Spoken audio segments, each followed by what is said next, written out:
What's going on, gamers? It's your boy Shad representing Synchronic Gaming. Today we have a Royal Champion Root Rider charge guide for you guys so that you guys can understand this attack, learn how it works. We'll break all the key points and the fundamentals down for you so you can perfect this strategy and get better with it. Anyways, hopefully you guys enjoy it. So let's jump right into it. Okay guys, so this is going to be base one right here. We have a centralized town hall. So before we jump into the attack, I'm going to go through what equipment Mudka is going to be bringing in this one. So with the king, it's going to be the Earthquake Boot Spiky Ball. With the queen, it's going to be the Magic Mirror, as well as the Healer Puppet. Warden will always be Heal Tome and the Eternal Tome. And the Royal Champion equipment will change depending on the base entry. On this occasion, he has the Haste Vial as well as the Electro Boots, and I'll be explaining why the Royal Champion equipment will change between the attacks. So let's start off right here. Now, why is he using this Royal Champion over at the 5 o'clock side? Well, initially, you want to look at it as you're taking out a high priority of defenses.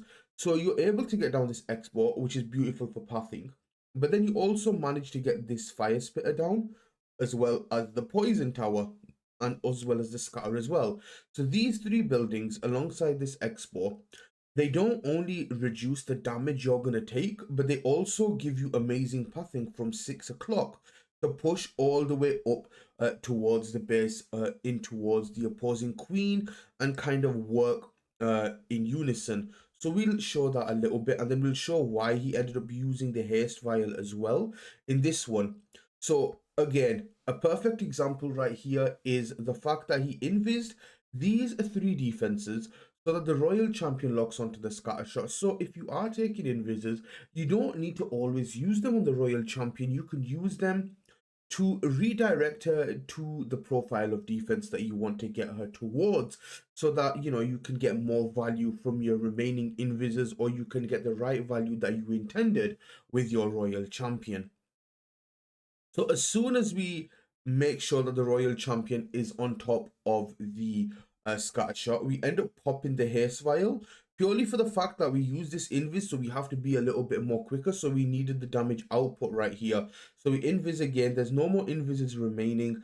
And we just try to power on through as well. The beautiful thing with this one was that you have to kind of make sure that you're catching the invis timer with the fox timer as well, because then you can have a double invises essentially for your Royal Champion, because you have a 4-second timer with the fox, as well as around about a 6-second timer with the invis as well. So like, if you're looking at the clock, around about 56 seconds, so 2 minutes 56, you drop an invis on the RC, and then once that invis runs out, you're under damage for around about a second, half a second, and then you're able for your RC to go invis with the fox and then continue going. Another key factor right here is you want to ensure that your fox always remains alive. That's why we're dropping this recall instantly, because a lot of these RC charges, you see the fox die early, and that intends on the fox going down, which stops the push for your Royal Champion, makes it a lot weaker when you are pushing in with the Root Riders. But that should cover that for the Royal Champion. Now let's get into the rest of the hit. So now here come the Root Riders, as I said, directly from the 6 o'clock side. Reason being is because the pathing is so nice, pushing on over towards the 9 o'clock side, as well as this Town Hall section. You want to have the king on the inside with the Root Riders on this one, purely because of the Spiky Ball, Earthquake Boots, because they do so much damage. We used a couple of super barbs for the Wizard Tower just to create pathing, so the Root Riders, after they take down this Expo, they don't end up going towards the Wizard Tower, but they stay more centralized towards the base. We also get the Siege Barracks and the Queen down over at the left side to clear all of this compartment. And that will further reinforce the funnel set by the Super Barbs, by the Queen, the Siege Barracks, to further reinforce that our Root Riders stay on the inside of the base rather than walking away from the target, which is going to be the Town Hall, and obviously to take down the remainder of the base as well. Of course, Siege Barracks, super important, very good at utilizing that siege machine to ensure that you get multiple troops, especially with the Peckers. They do so much good work at tanking as well. Now here you start to see that the troops are slowly starting to split a little bit, because the Root Riders are defense targeting, the Valkyries and the King are not. So we want to ensure that we pop that Eternal Tome, especially over the Giga Bomb as well. Now this is another thing that's absolutely perfect, is the fact that we use this Overgrowth to cover the Multi-Arch Tower, the Recon and Multi, and this Builder Hut.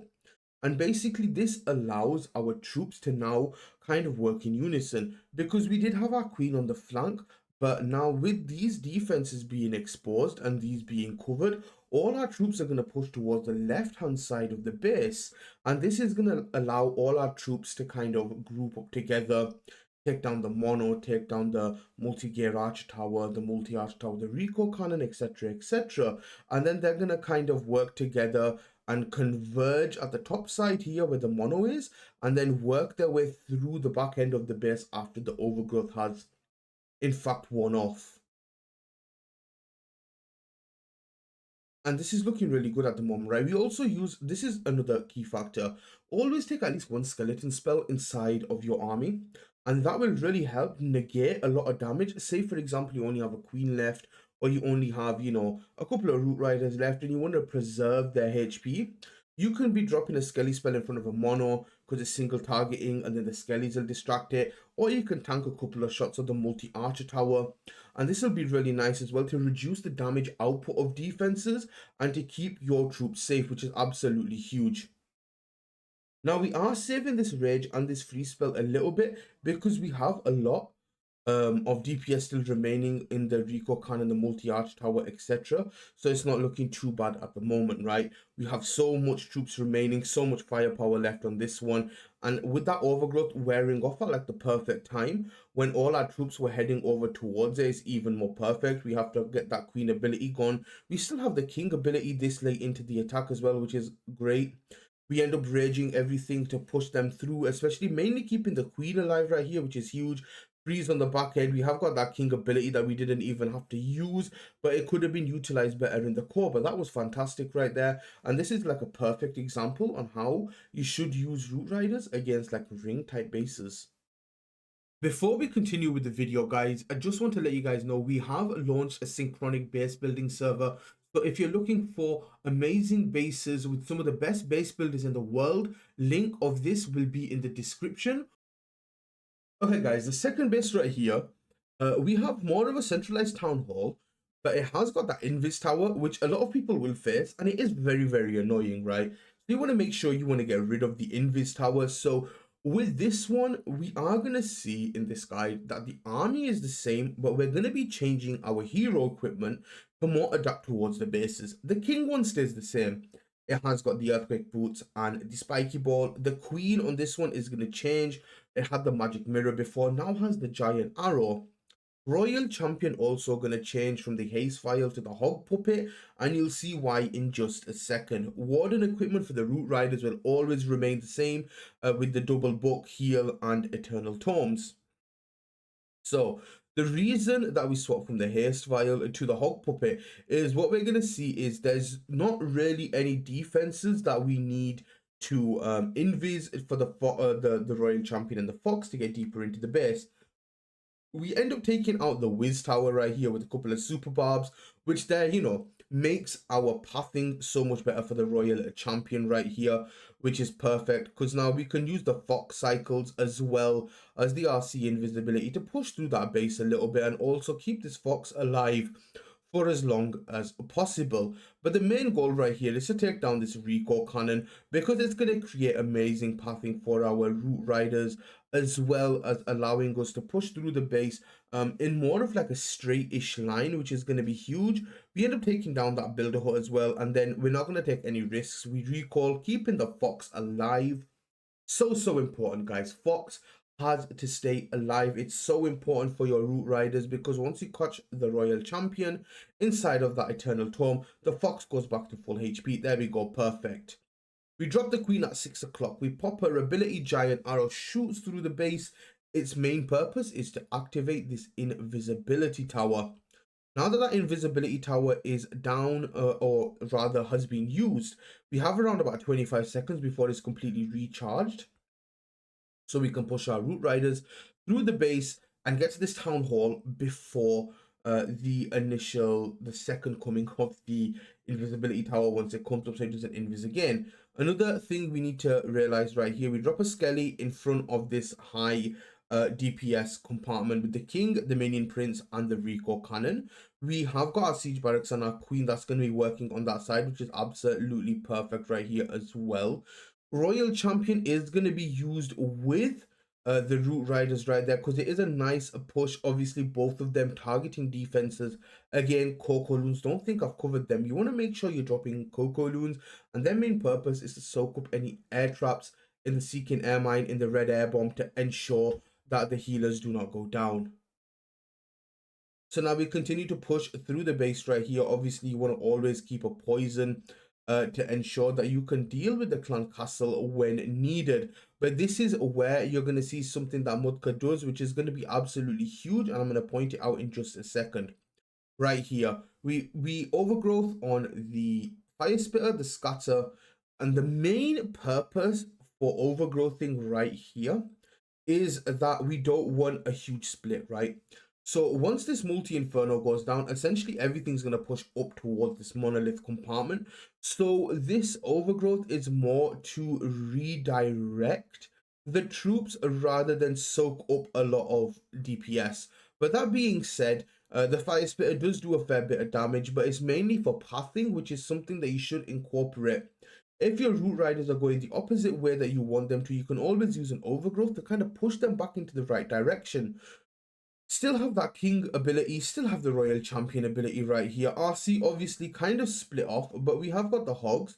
So we are going to pop that ability right there, you know, soaks up a little bit more damage, was able to actually take down that fire spitter with the hog riders and her ability, which is absolutely huge. Unfortunately, it wasn't enough for her to stay alive, but we still have the queen alive. We end up raging the Valkyries at the bottom side, take down the multi-archer tower. King ability was used at the end, but this is so clean. It was a really nice 3-star, and hopefully this gives you guys a little bit of a better understanding on how to use root riders on this type of base.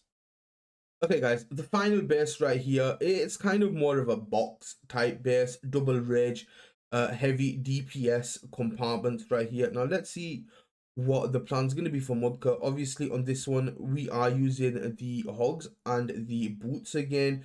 King has the same equipment. Queen is now back to magic mirror, as well as healer puppet, and the warden of course is staying the same. Now, this is huge because if you look at this base, it has a couple of weaknesses, right? And Mutka's exposing one of them right here, being that this Royal Champion charge is so free. It gives you access to get a multi-archer tower, gives you access to get a scatter, get a rage tower, you know, get that out of the way, which is absolutely huge. Or at least get the scatter X1 multi-archer tower, etc. So you can take away a lot of damage from this base very, very early on. We used the recall because we did have that one invis. We didn't want to risk it too much. We could have taken down the multi-arch tower, but we don't think it was worth it because we do have a nice pathing coming on in towards the town hall from this 5 o'clock side. But also the main reason for the recall is because we hit a couple of giant bombs, so we didn't want the fox to die out too quickly. So we want to keep that fox alive. So recalling rather than getting a bit too greedy, so being a bit more safer rather than risking it all is more of the approach that we went for right here. Obviously, root riders have a direct path towards this town hall, which is absolutely huge. Healers are down, king is down, royal champion is down, queen on the flank with the siege barracks at the 6 o'clock side.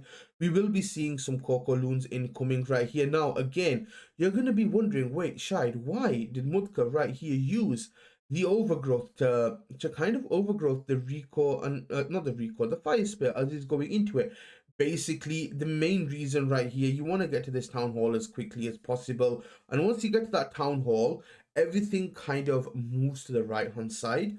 But unfortunately, if you didn't use this overgrowth, everything would have split up, would have split down, and then once this initial fire spitter town hall goes down, you're going to see half of your army go to the top side towards this new defense, and then you're going to see a lot of your army go towards the multi-archer tower. So there's going to be two splits, and you're not going to have enough firepower or enough spell support to support both of those pushes.